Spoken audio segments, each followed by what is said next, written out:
Leo tuko kwa Mweria hapa shambani. Anayechelewa ajue siku ya leo ni siku ya Mweria, na siku inaanza ni kutoka zamani.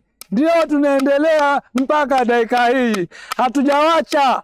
Tunakumbusha wale walionyuma ambao ni vizazi vya kuzaliwa juzi, nao wakumbuke hii ni kitamaduni kutoka hapo zamani, na sisi hatujawacha. Sisi katika watu wa Migichenda tuko Wadhuruma, hii tunatumia wakati wa Mweria, tunatumia wakati wa mkutano. Ni lazima tugonge hii yaitwa pembe hii.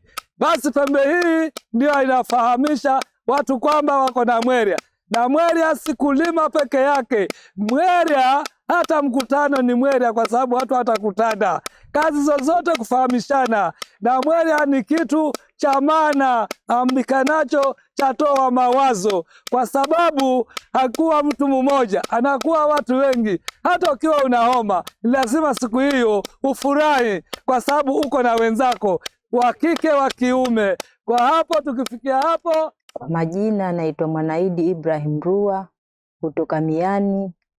Mimi nimeolewa kwa hiyo kijiji Miani, lakini nikawa naishi na bwanangu na watoto wangu, lakini nilikuwa naishi maisha magumu, hatuna kitu, hatujiwezi. Hasa kukaja wanachama watatu, wakaja wakanielezea, mbona dada unakaa hapa unahuzunika, maisha yamekuwa mabaya, kwa nini hujiungi na chama? Hasa aliponielezea, nilipoelewa, nikaenda kwa chama. Tulipofika kwa chama, nikajiunga na mimi katika hiyo chama Mweria, wakati tunasaidiana na ule Mweria. Mwanaidi, za masiku nzima sinini. Shukuru. Si wenzako tumekuja mwenzetu, tutakuona umewasikitika, hauna raha mwenzetu. Sina raha kwa sababu hayo maisha. Sasa hii maisha ni magumu, sijui nifanye nini. Mzee hana kibarua, watoto wangu mimi nitapa nini?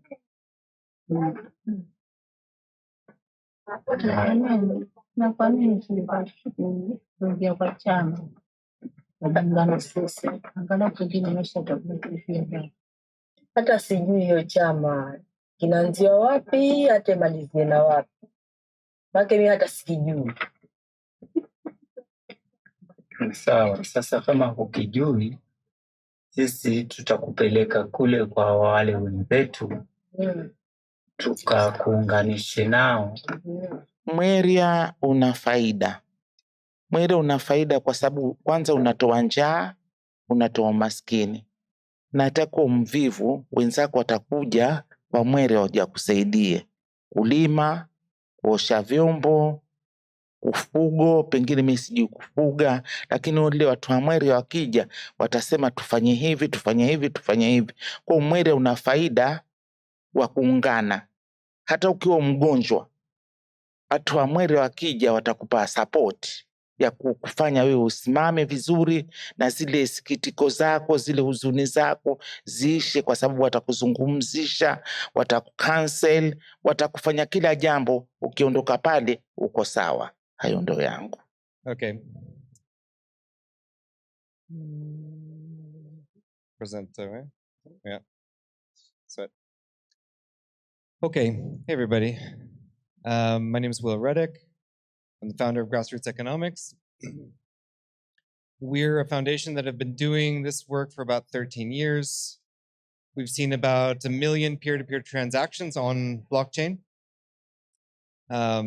We've gone through a lot of different organizational models and methods. We're currently fully operating on Celo blockchain. We have no employees. We buy tokens or vouchers from people and communities to do this type of work. We started on paper vouchers originally. We went digital 2015, eventually went on to blockchain with the POA blockchain and then a whole bunch of others, getting to where we are today.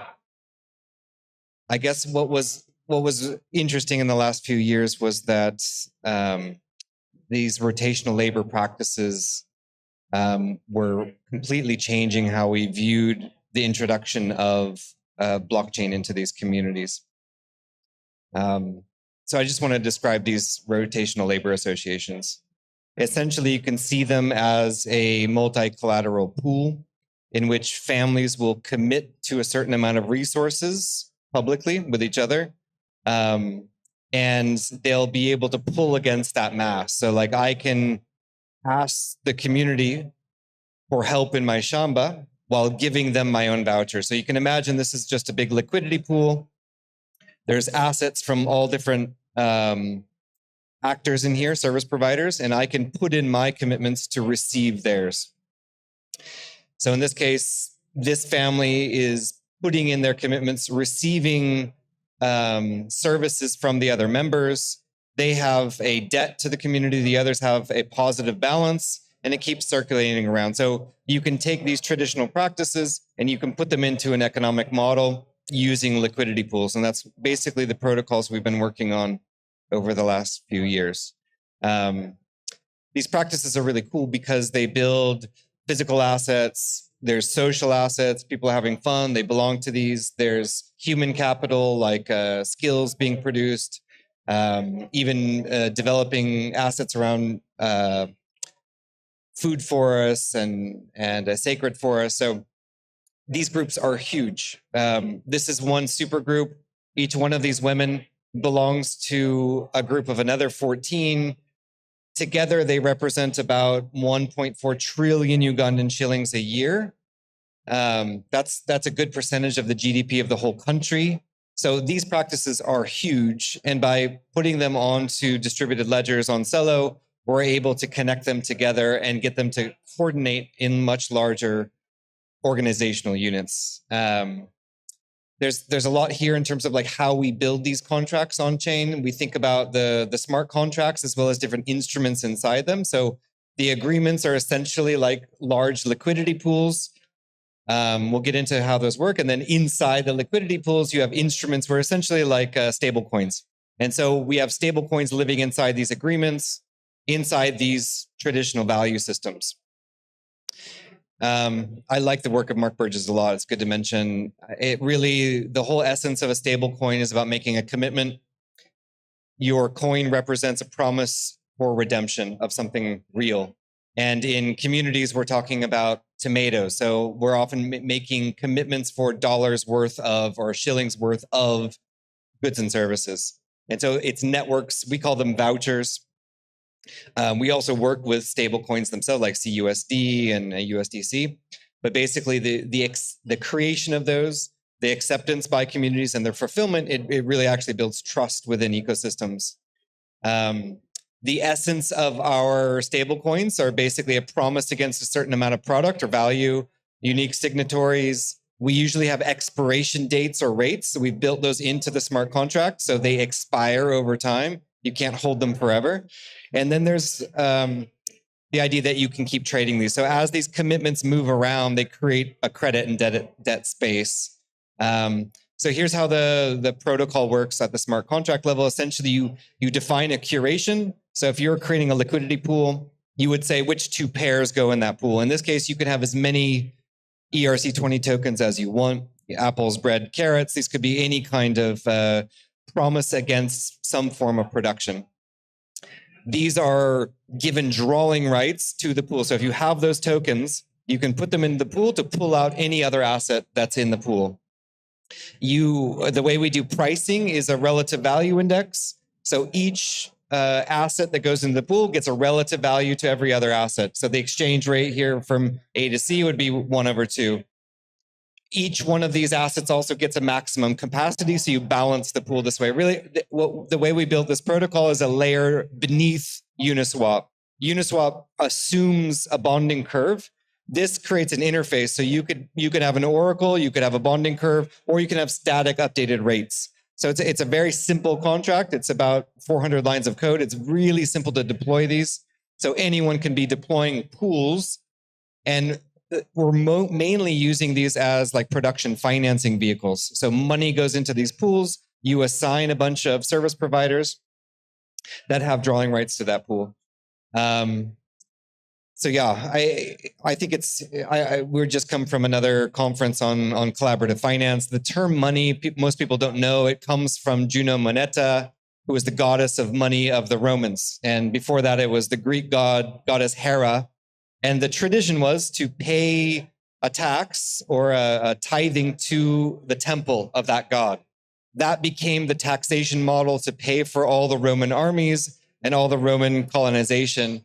When the Romans fell and collapsed, it was taken up by the feudal system. So the feudal system, I'm just getting here. So you have 300 BCE, that's the word money comes out of it. Really the usage of a coin. So if you wanted a stable coin back then, it was stable because the state required it for taxation. That was it. The states made coins stable, right? So when you talk about stable money, even the term money itself is a Roman tradition. After Rome fell, the feudal lords took that up all across Europe. When the feudal lords fell, we had European colonial powers imposing taxation onto these other colonies.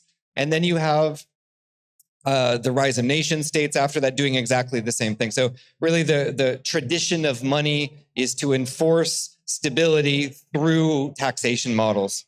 And it's we work a lot with community groups on these sort of traditions. So you see this tradition hitting these other indigenous traditions like we saw in the video. You have traditions that enable endogenous creation of credit or commitments where an individual or a group, they could create their own stable coin, right, against their own value. And then you have stable coins created by banks, right? So you have completely exogenous. So the Roman systems essentially were a form of control and taxation. Then you had local stable coins, which were a form of commitment and shared pooling across groups. The way we work with community groups is a lot of planning, asset mapping, network design. We work with all kinds of rural and urban businesses.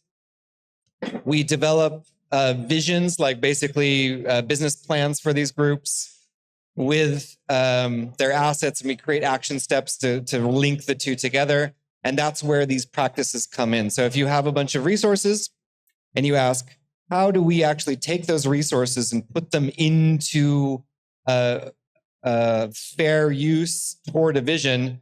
These liquidity pool type instruments are a way to do it, and it matches with what their ancestors would have been doing. So this is an example of like just issuing a stable coin into circulation as a community group. So the community group is creating a supply of tokens, right? They're audited, they're backed by services. Think of it like a gift card. They're selling these, gifting them, or putting them into these rotational practices, and then they're settled by the products of the issuer. So usually these are shilling denominated stable coins backed by products, okay? And then we put those into markets together. So you end up with a whole bunch of these small, tiny, tiny stable coins inside these pools together. And there's also settlement by expiration. So this is a big thing, is that you don't have a promise for something that lasts forever. That's very sort of anti-traditional values. You wouldn't trust a promise that is forever because the person who made the promise is going to die. 90% of our users are using SMS and USSD. They are creating pins that give them a blockchain address in the back end. And so on chain, they can access their blockchain account through an SMS and USSD little dynamic menu. They don't need internet. They can select their vouchers. We call these stablecoins vouchers. Yeah, they can select those. They can send them to anyone. They get SMS receipts. It's a really simple system. This is our network over the last month. This is starting to spread globally. Each one of these dots is a wallet. And each color here is a different stablecoin network. So this would be a group issuing a stablecoin against their products, and they're exchanging against each other through these pooling systems. Yeah.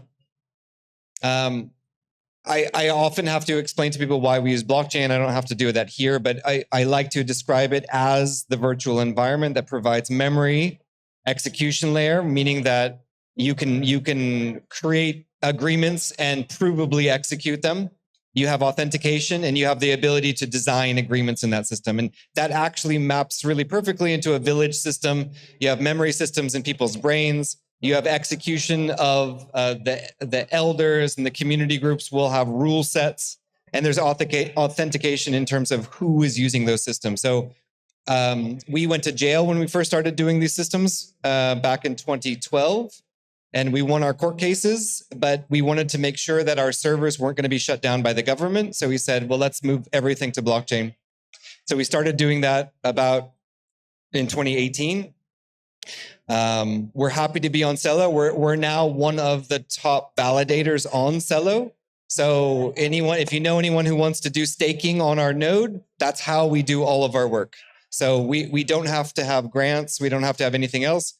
We just need stakers on our node. And that's one way that we give back to the whole ecosystem. Immutability, accountability, interoperability. So anyone can interact with these pools across networks. And the fact that we can actually be part of the Celo ecosystem by running validator nodes is huge. This is me trying to explain how blockchain works to folks in terms of layers. We have public-private interfaces and we have custodial interfaces. So when we're dealing with people without internet, we're using custodial interfaces, meaning that they're creating a little SMS account, and then we have a server that locks their private key to their SMS and SIM card. Just to understand the concept here, we would consider all of these things right here stablecoins. Right, a $25 gift card is a promise against $25 of products, right?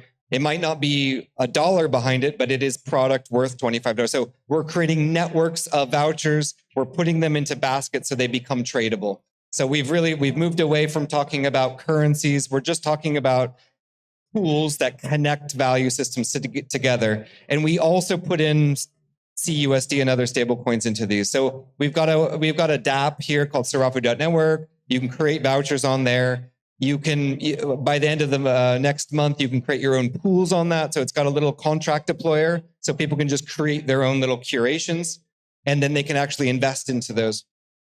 This is so USD here. This would be an actual, what you guys would call a stablecoin, like USDC.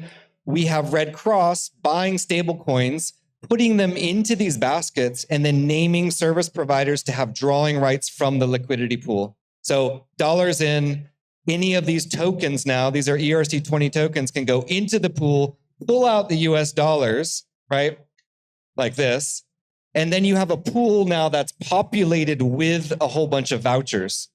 These can now rotate and circulate just like we saw these indigenous practices. And so that's how we're basically like seeding liquidity pools in refugee camps. We're in 3 refugee camps across Kenya. We've got hundreds of groups.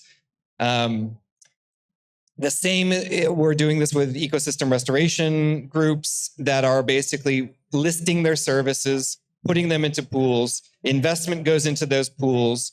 The vouchers can be used now for any sort of the products coming out of those. So that includes impact data, it includes carbon certificates, it includes coconut oil, and then they go back into the community. So you can look at it as a production financing system.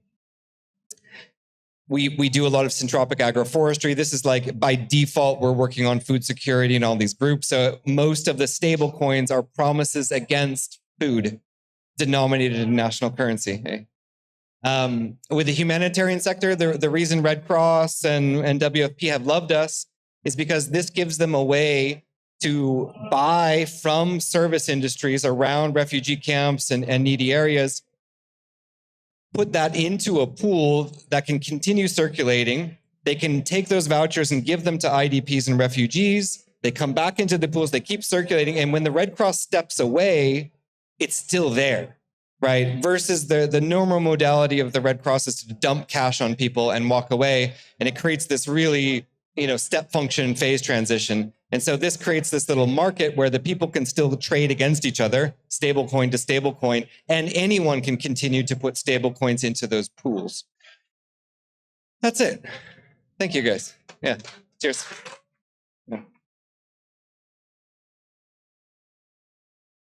Yeah, I don't know. I think we have some time if there's any questions. Otherwise, yeah. Good to be here. Yeah. Okay. Great presentation. Super interesting. How do you deal with the challenge of figuring out what the relative value should be for the different kind of pooled assets? So when they're creating their stablecoin, their vouchers, they're denominating it usually in national currency, right? So the business will say this is dollars worth or shillings worth of product, right? So that's their denomination. We send in an audit team to make sure that that's actually happening, right? So we'll take pictures of the product and whatnot. So on one side, you have like, imagine you have Burger King saying this gift card is worth dollars of burgers. That's their claim. But then the amount that we actually give them, the relative value in the pool, is going to be the pool steward, whoever owns that liquidity pool. That's their choice, right? In some cases, like when we're putting CUSD in there, and we're going to put the rate of CUSD compared to the shilling stablecoin, we have an oracle that auto adjusts that rate. So you can. So what's nice about these contracts is they sit at a layer below Uniswap, right? You're not assuming a bonding curve, but you could use one. So you could point that out, just an interface. You can point to any way you want to do pricing is possible. But what's been really simple in Kenya is just everyone just make a token against the national currency, and then they know automatically how to do pricing amongst themselves. So we're not trying to get people to do exchange rates in a little marketplace selling tomatoes. It's too complex. Yeah. Will they start, like, let's say, instantiate that first kind of price, and then afterwards the oracle will sort of update afterwards what the relative value should be? Or? Yeah, exactly. I mean, we've got some games where we also play this with like Settlers of Catan, if you've ever played the game, but where you might notice that one asset in the pool is really not going well. So you have a few options. You could say either that we're going to lower the relative value of that asset, like a bonding curve would. And so this would be controlled by like a group of elders, right? They say, I know that this product is not needed or it's not as much. Another option is they can lower the limits. So instead of like a typical liquidity pool, we have kind of infinite up and down limits. These ones have a capacity. Think of it like a vending machine, right? How many tomatoes are you going to allow into that vending machine to limit the risk, right? And so in some ways you're looking at creating a little shop or exchange that has very quantitative, small capacity units in there, versus like with Uniswap, you're talking about massive liquidity within those, and so very little change. So we tried to use those for years, and we found that communities just couldn't handle floating exchange rates like that. So they start usually 1-to-1, and if there's problems, usually that's when we shift it. But then if we want to add another ERC20 token in there, like let's say we wanted to put ETH or Celo itself, that's when we push out to an oracle for that pricing. Yeah. Any other questions?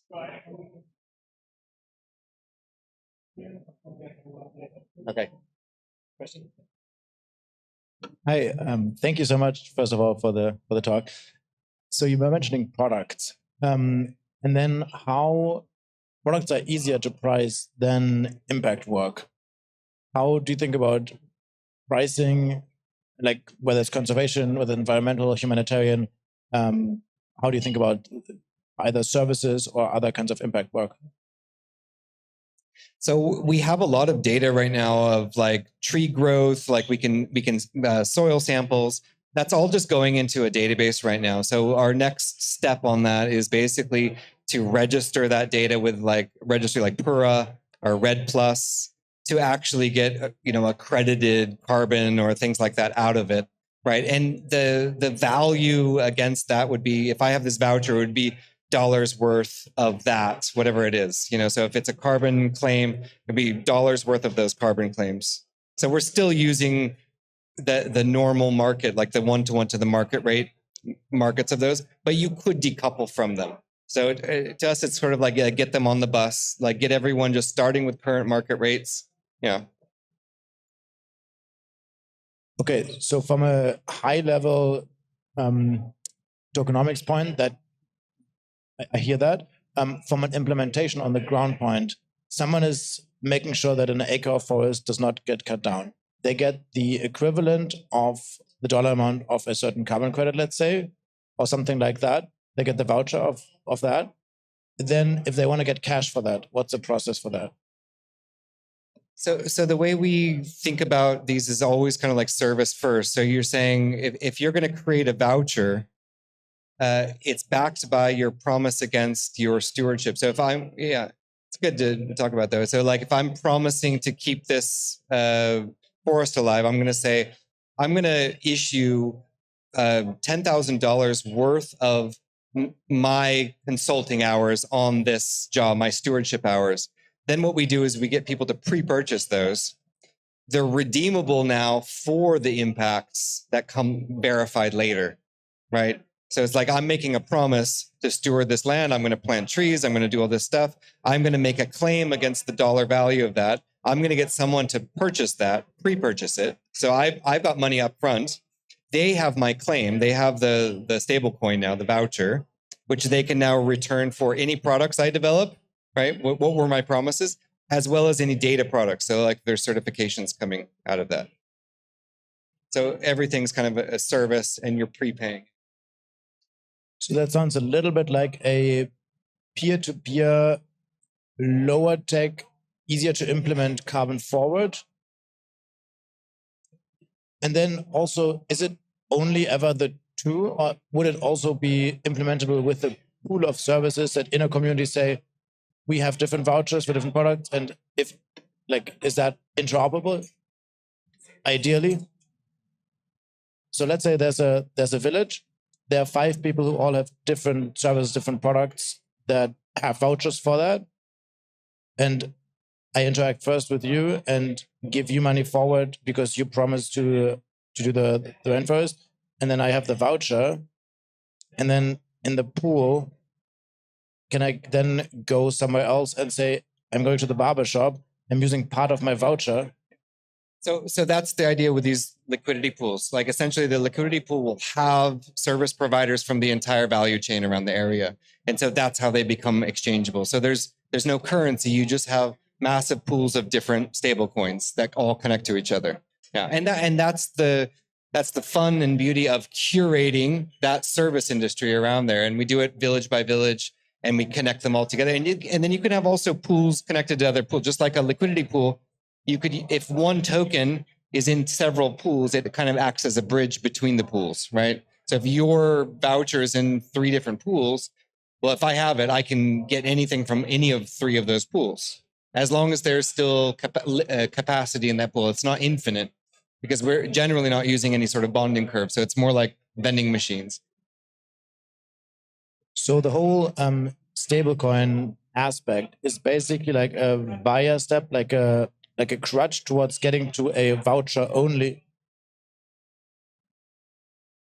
Was it? Okay, sorry. So the whole aspect of stablecoin and attaching it to the actual existing cash currency, that is essentially the way that makes it workable right now. But ideally, it would be vouchers only and no cash, like no currency, only vouchers. Ideally. Okay, great. But this makes it doable right now. Even if it's only one participant in a village, it can still work. And first, it's only 1-to-1. So if it's only one person who's participating, I don't want to take too much time. So if there's any other questions. Okay, so it's important to think about the national currency stable coins as sort of like it's a bootstrap. It's a little bit like you're taking national currency, you're like composting it into these systems. So if you're investing a national currency stable coin into this, it's going to be, and you own that liquidity. You're a liquidity investor at that point, right? So you're investing liquidity into these. It's being exchanged for all these different utilities, essentially these utility vouchers, right? And they start being able to trade amongst each other, even when the US dollars are gone from the system, but they can still come back. And actually what's been really successful for us is seeing that you seed with national currency to get these started, because that shows people there is value there, right? It's like a bootstrap mechanism. Otherwise, if you're expecting them to seed it themselves with their own vouchers, that's a special situation. right? And so you start with the US dollars in there, they pull them out, they're able to start trading. And the interface wise, if I show up to your shop, it just says, you have credit here. They don't have to deal with the pools. That's their, and then it keeps going. So the dollar is kind of a way to pivot. You can create value against it. And if the dollar value drops up and down, it actually doesn't matter because they're all relative to each other anyways, right? Any other questions? Yeah, you good? Okay, thank you guys.